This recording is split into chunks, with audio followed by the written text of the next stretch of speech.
Hello there and welcome. In this episode, we're going to continue working on the building system. So at this point, we can use this build button to place the command center. Of course, we can add more prefabs and more buildings into the database and then simply connect them to different buttons. But obviously, this is not the way it's going to be in a real game. We need some kind of UI to be able to choose the different options. Some options will be locked until we have enough resources or until we build a building that will unlock a different building. We can also build units this way. So we're going to focus on the UI in this episode and also in the next one. So we have our UI over here that we used for this placeholder, but we don't need it anymore. Let's keep it at this point, but we're going to simply add a UI image, and we're using an image just because we want to see the area, although of course you can just add an empty object, and later we're also going to remove the background, but this way we can see the area that this image is going to take. So we're going to move to the scene view, and we're going to position it at the right side. Of course, you can play around with it. You can place it at the bottom, at the top. It depends on your game. Now, obviously, if we're going to set it like this, it's going to give us many problems when we try to run it on different monitors, different resolutions. We need to work with the UI efficiently. For this, we have the anchors. And in order to actually see the anchors, we're going to click on our image. We're going to click over here. We're going to hold Alt, and then we're going to expand the entire thing. And now we can see these anchors. In this way, we can actually move it over here. But the important part is to move these anchors. So if we want our UI to be about 10% of the screen, we can see at the bottom it's at 15.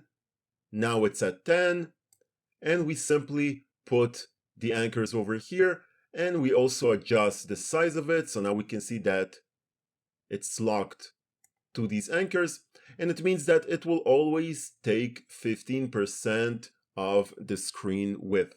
We can of course adjust it 10%, 15%. I think that 15% is a bit too much, so let's just keep it at 10%. And of course, make sure that the anchors are also at the bottom and at the top. Of course, you can also make it half of the screen, and then it's just going to be half of the screen and 10% over here. It really depends on your game. We're going to make it take up the entire height and 10% on the width. Now we're going to make sure that the size is actually inside of these anchors, just so we can see how it looks.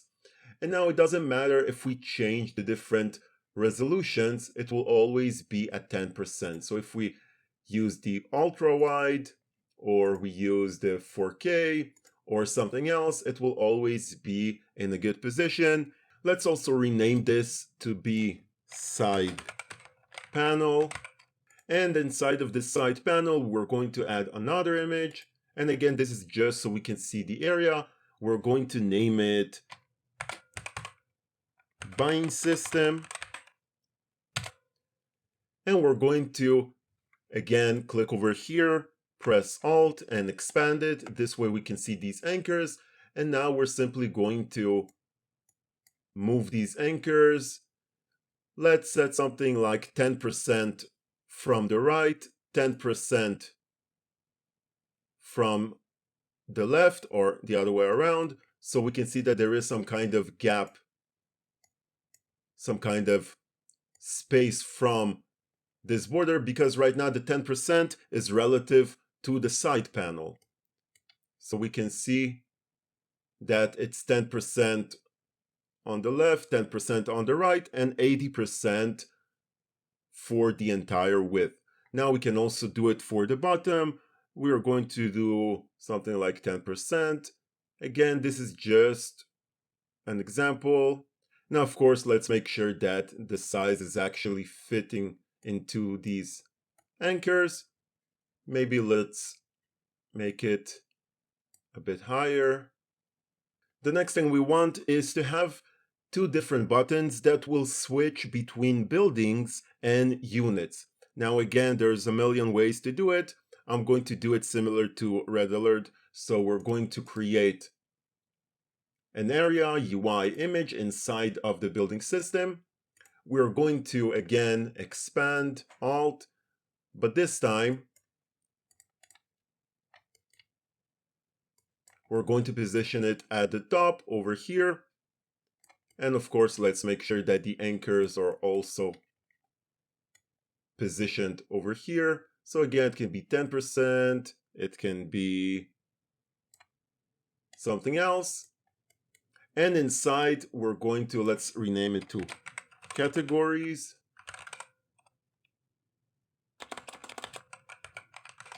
Inside, we're going to have two buttons. So UI button and another UI button.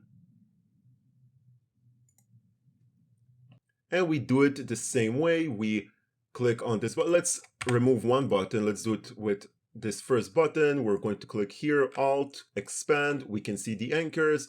We're going to move it to 50%, so it will take half of the width. And then we're going to adjust the size. Now we can duplicate the button, but this time we're going to do it for the right side. And again, these anchors are for the right side, so 50%. And now we have these two buttons and they're anchored at 50%. The first one we're going to rename to buildings. The second one we're going to rename to units. Now let's click on the bind system and add another UI image, and this will be our actual slots area. So again, click here, Alt, expand, but we don't want this to overlap the button, so we're going to move it over here. And this is fine, so we have the anchors over here, right under the buttons, and we're going to adjust the actual size. For now, let's just add some colors so it will be easier to distinguish between these areas. Let's take our entire side panel and change the color to, let's say, something red. Then we're going to take this bind system and we're going to make it black. Then we're going to also take this thing and also make it black. And for these categories, let's also make it black so there will be a gap. And now for the actual buttons, again, we can just set some kind of color. Let's make it gray.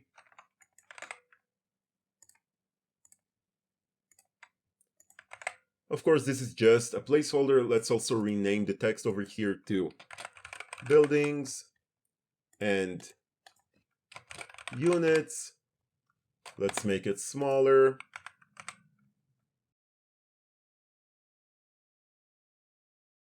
Now let's rename this entire area to be slot area.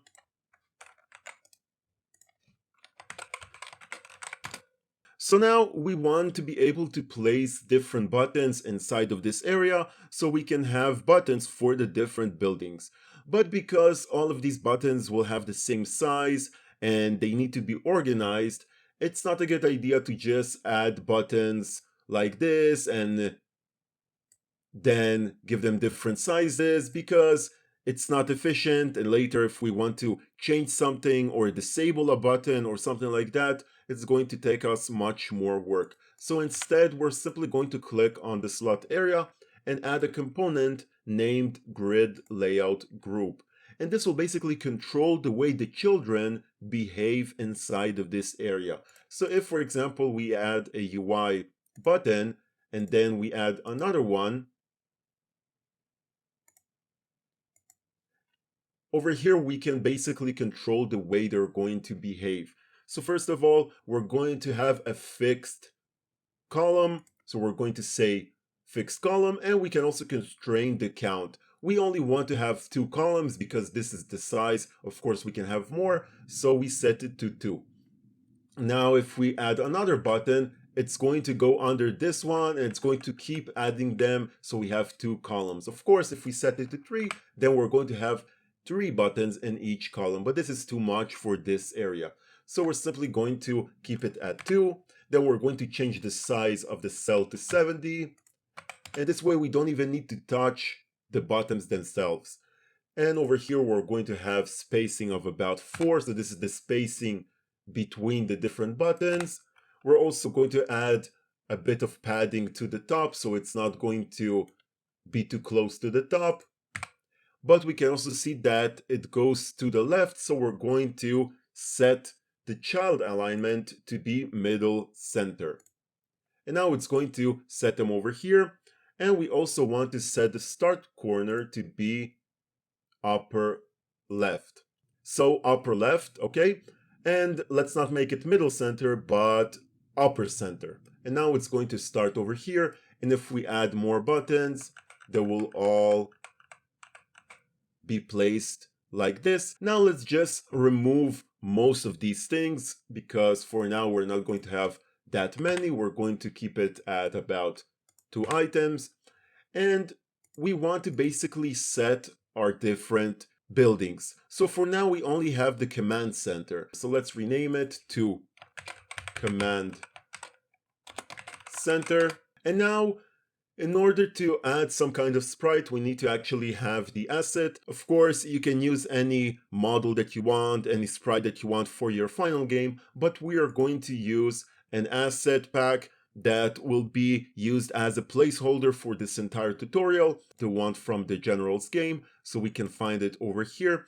And inside we have more than just models, like the model that we used for the command center. We also have the user interface, so we have the UI package. And inside, if we go into images and we go into build button and we go to active and then we go to the EU folder, we can find all the different buildings for the EU, and we have our ES command center. Now, of course, when you first import this package, make sure that you convert it into a sprite. Let's say this one will be default, so make sure you make it a sprite and then you apply. I already did this, so I have it as a sprite, but it's very simple. Just change it to be a sprite and apply. And now we're going to see this ES command center, so we can simply take it and drag it into the slot, and now we can see it over here. Let's just remove this text from the button because we don't need it. And let's also make sure that the background has a different color, so maybe a gray one, or maybe a lighter black one, something like that. So we can see our command center over here. And of course, we can keep doing it. So for example, if we have another thing, let's say what we have over here, this power plant. Let's say that the next building that we build will be a power plant. So let's just rename this button to power plant. And let's also drag this power plant. Let's make it a sprite. And let's drag it over here. Let's remove this text. And now we have different buildings that we can basically click on and construct. Of course, at this point, there is no connection between this UI button and the placement system. There is no way to click on it and actually place an item. So we need to add the functionality we had with this building button to this UI. So on this command center, and basically on any button that we're going to have, we're going to add a new script and we're going to name it by slot. You can name it whatever you want, maybe buyable slot or construction slot. So let's just name it by slot. So inside the by slot, we're going to remove all of this and we're going to have a reference to the sprite. So public sprite available sprite. Then we also want to have a public sprite unavailable sprite. And this is the sprite that we're going to display when we don't have enough resources to buy this item. So we're going to be able to see it, but it's going to be grayed out or maybe it's just going to show us that this item is not buyable, right? Then we also want to have a bool that will let us know if the item is available. Then we also want to add the start method, and inside we're going to call a method named update availability UI. So this will basically update one of these sprites depending on if the item is available. So of course we need to call it at the start, but we also want to call it each time, let's say, we have some kind of change in our resources, right? So let's just take care of this method.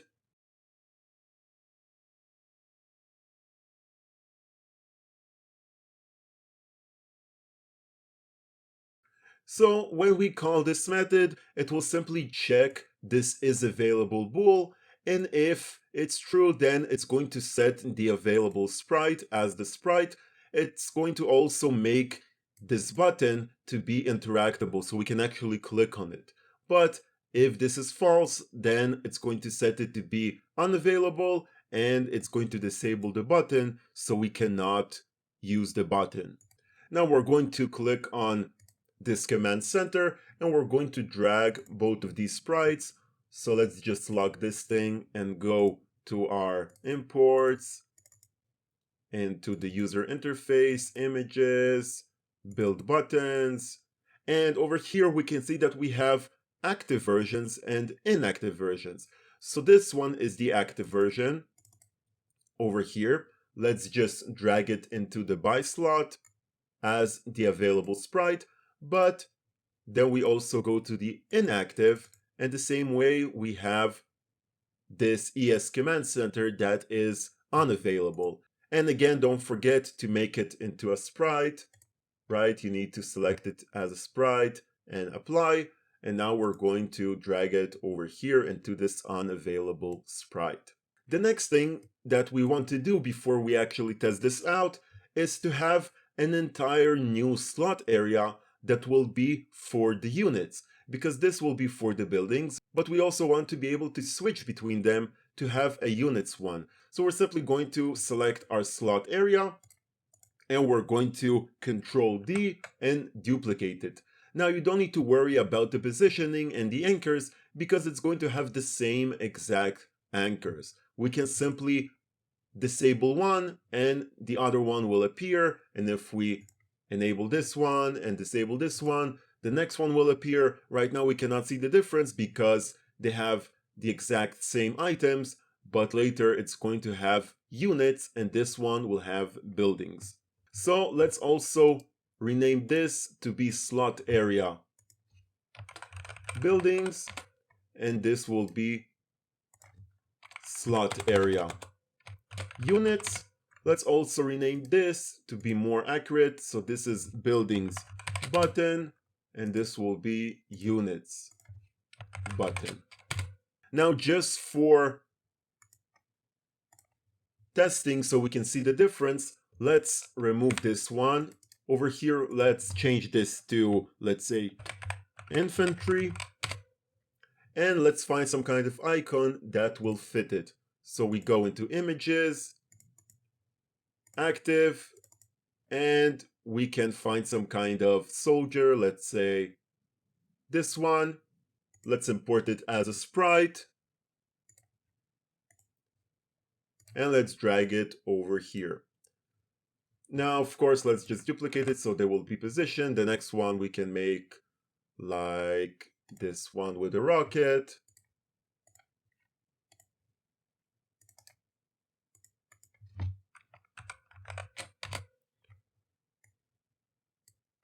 So we have two different units, and now if we want to be able to disable this one, we simply disable the entire area, and we can see the buildings, and this way we can see the units. Obviously, we're going to do this from the code, so when we click on these buttons, it's going to switch between them.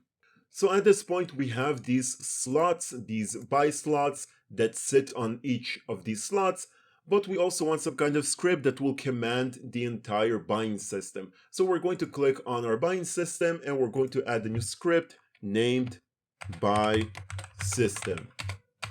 Over here, we're going to have a reference to the buildings panel and to the units panel, and also to both of the buttons.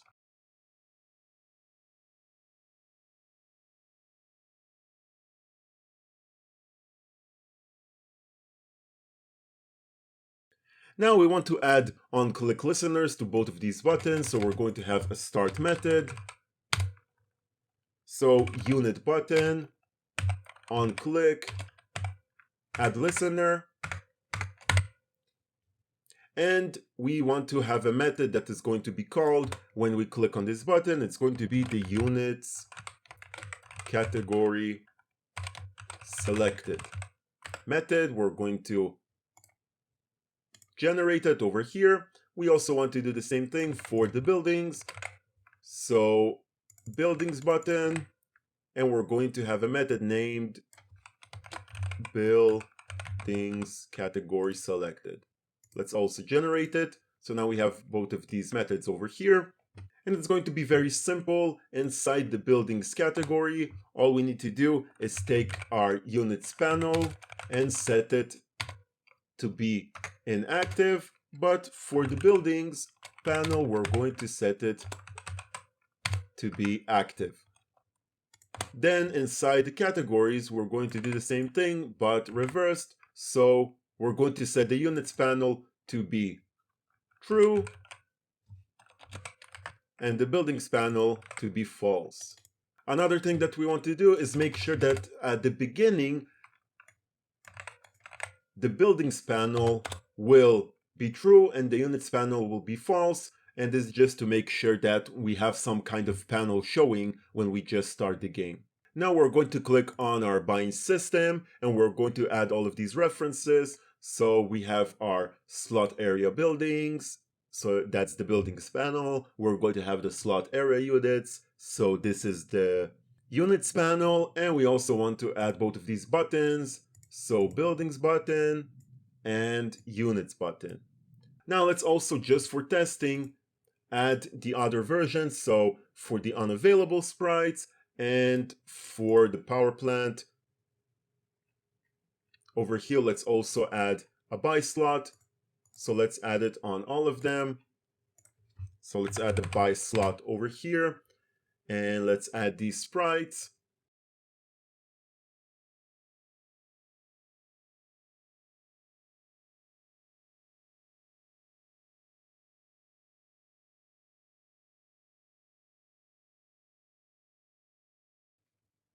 And of course, let's make sure that they're not going to be available at the beginning. So let's just make sure that the command center is available, right? So let's say we have enough money to buy it.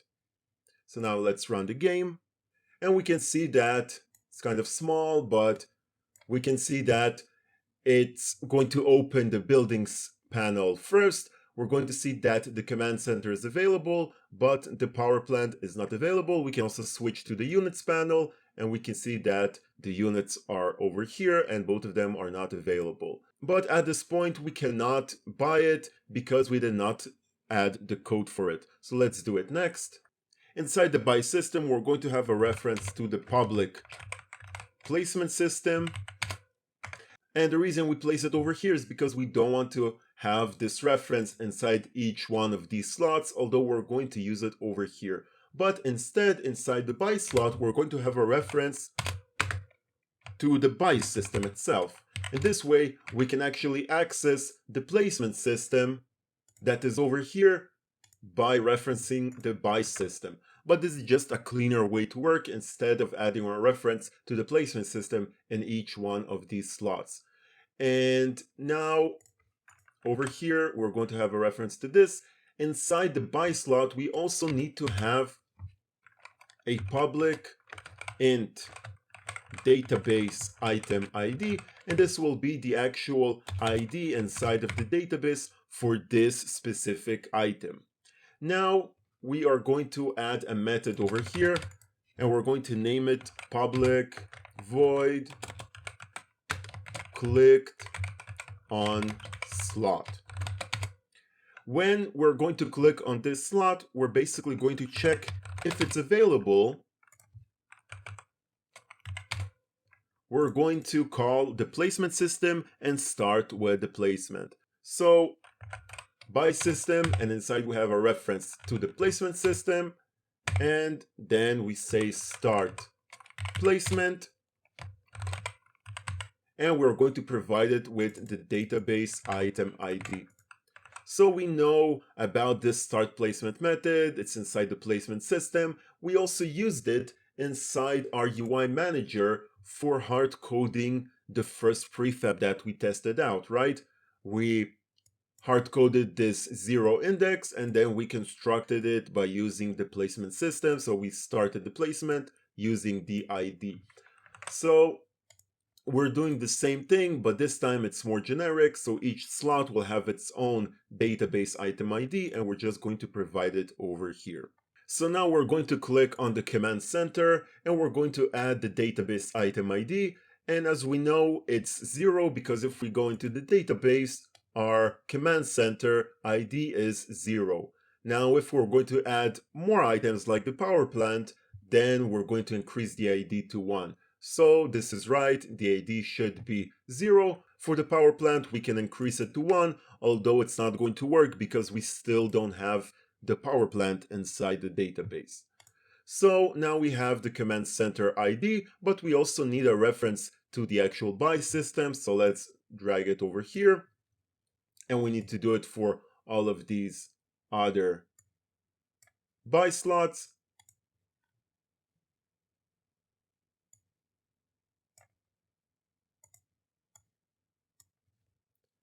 And obviously also the units are going to have different IDs, but we're not going to deal with this right now. Now that we have this over here, we need to actually call this onClicked method, right? This clicked on slot method, because we're not calling it at this point. So for this, we're going to add this onClick event because this is a button, so we can use this. We're going to add an event. We need a script, so we're going to simply drag the command center over here and we're going to find the buy slot and we're going to call this clicked on slot method. And now when we click on this actual UI on the command center, it's going to call this event and it's going to call the clicked on slot method, this one, and then it's going to start placing the actual prefab from the database, which is this command center. Now everything should work if we did not forget anything. Oh yeah, we need a placement system as well. So let's take it over here, placement system. And now let's start. And now we don't need this build button anymore. We can simply use this UI and we can place our building. Obviously, at this point, we don't have any restriction. We have an infinite amount of resources, so we can basically build how many buildings we want, but later we're going to add resources that are going to limit the amount of items that we can build. Obviously, we also want to have some kind of condition for other buildings to unlock. For example, we will only be able to build a power plant when we have at least one command center. If we don't have a command center, this one will be disabled and it's actually going to be invisible, so we won't even see it over here, okay? But all of this will happen in the next episode, so thank you for watching. Please subscribe if you're still not subscribed. You can also become a member of this channel to have access to the Discord server and get faster responses over there. You can also get different perks depending on the membership level. And that's all, so see you next time.